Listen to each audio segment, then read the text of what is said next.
대표님들 사업용 자동차 많이들 쓰시죠? 세금 공제 혹시 최대한 잘 받고 계신가요? 아유, 당연히 비용 처리 다 되는 거 아니야? 이렇게 생각하실 수 있는데 사실 여기에는 생각보다 훨씬 복잡한 세금 문제가 숨어 있습니다. 오늘 제가 그 문제를 아주 시원하게 한번 풀어드리겠습니다. 네, 바로 이 질문. 이게 제일 궁금하실 거예요.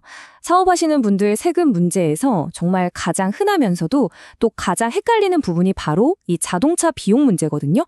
그래서 오늘 제가 가상의 사례를 하나 딱 들어서 이게 얼마나 큰 차이를 만드는지 직접 눈으로 보여드릴게요. 자, 그럼 바로 구체적인 시나리오로 들어가 보죠. 여기 한 대표님이 계시다고 상상해 보세요. 사업을 위해서 아주 멋진 고급 신차를 한 대 구매했다고 가정해 보겠습니다. 이 대표님이 정말 큰맘 먹고 무려 9천만 원짜리 차량을 새로 구입했습니다. 꽤 큰 투자죠? 근데 차라는 게 차값만으로 끝나는 게 아니잖아요. 여기에 뭐 기름값, 보험료, 세금, 톨비 이런 연간 유지비로 약 600만 원이 추가로 들어갔습니다.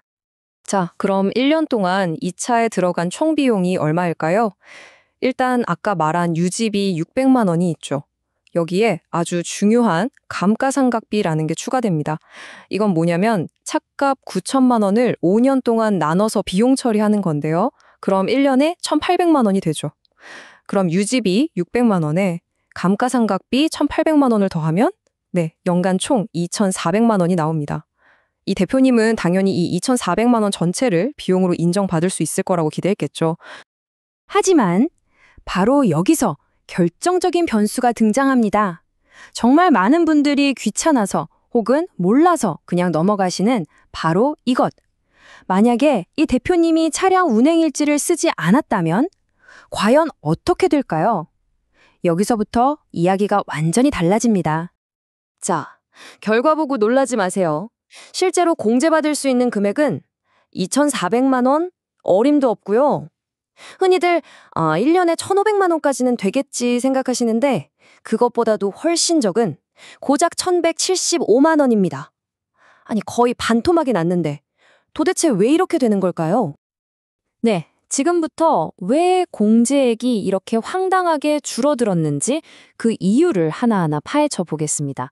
핵심은 바로 여기에 두 가지 서로 다른 종류의 페널티가 붙기 때문입니다. 네, 계산해보면 무려 1,225만 원. 이만큼이 비용으로 인정받지 못하고 날아간 겁니다. 그런데 진짜 중요한 건 이 1,225만 원이 전부 다 똑같은 성격의 페널티가 아니라는 점이에요. 자, 이 표를 보시면 두 페널티의 성격이 얼마나 다른지 확 보입니다. 왼쪽에 업무 무관 사용 페널티, 이게 900만 원인데 이게 진짜 무서운 페널티예요. 왜냐? 이 돈은 그냥 영원히 사라지는 공제액입니다. 특히 법인이라면 더 무서운 게 이게 대표님 개인 소득으로 잡혀서 말 그대로 세금 폭탄이 될 수 있어요. 반면에 오른쪽 감가상각비 한도 초과액 325만 원은 관리 가능한 페널티라고 볼 수 있습니다.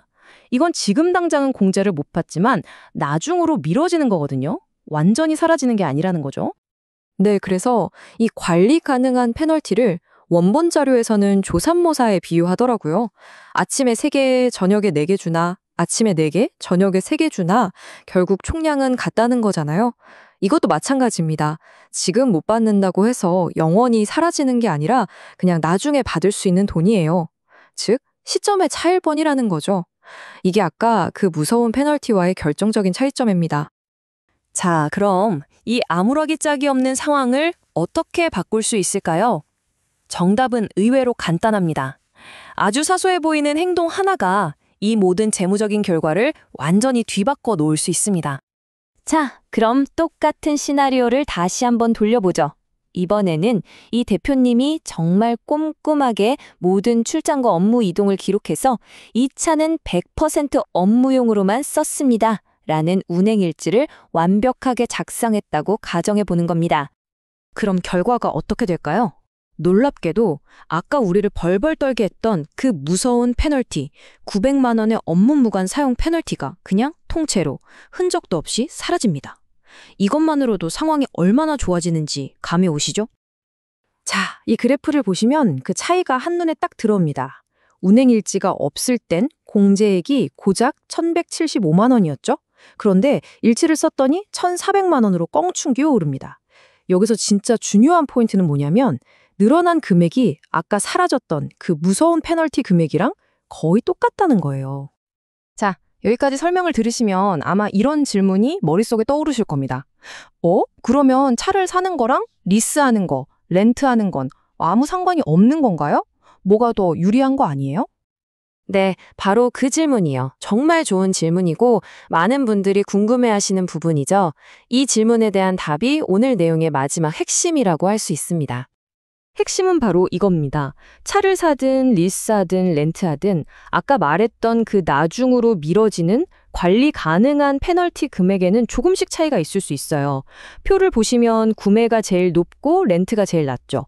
하지만 어떤 방식을 택하든 이건 결국 나중에 돌려받을 돈을 언제 받느냐의 시점 차이일 뿐입니다. 세금의 총액을 바꾸는 그런 결정적인 요소는 아니라는 거죠. 그러니까 결론은 이겁니다. 차를 살지, 리스할지, 렌트할지는 세금을 좀 아껴보려는 꼼수로 결정할 게 아니라는 거예요. 이건 순전히 우리 회사의 현금 흐름이나 사업적인 필요에 따라서 결정해야 할 문제입니다. 세금 공제를 최대로 받는 진짜 열쇠는 차를 어떻게 구했느냐가 아니라 그 차를 어떻게 사용하고 기록했느냐에 달려있다는 것 꼭 기억하세요. 자, 그럼 오늘 내용이 좀 복잡했을 수도 있으니 대표님들이 이것만은 꼭 가져가셨으면 하는 핵심 내용들만 딱딱 정리해드리겠습니다. 네, 오늘 이야기의 핵심, 이것만은 꼭 기억해 주세요.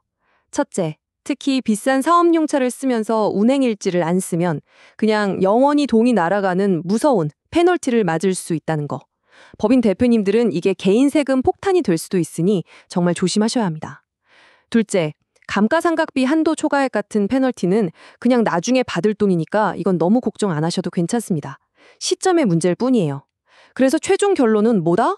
네, 세금 공제를 최대로 받는 가장 확실하고 효과적인 방법은 구매, 리스, 렌트가 아니라 바로 꼼꼼한 차량 운행일지 작성이라는 겁니다. 자, 오늘 이야기 도움이 좀 되셨나요? 이제 이 내용을 들으셨으니 당장 우리 회사 차를 한번 떠올려 보세요. 운행일지 잘 준비하고 계신가요? 오늘부터라도 꼭 챙기시길 바랍니다.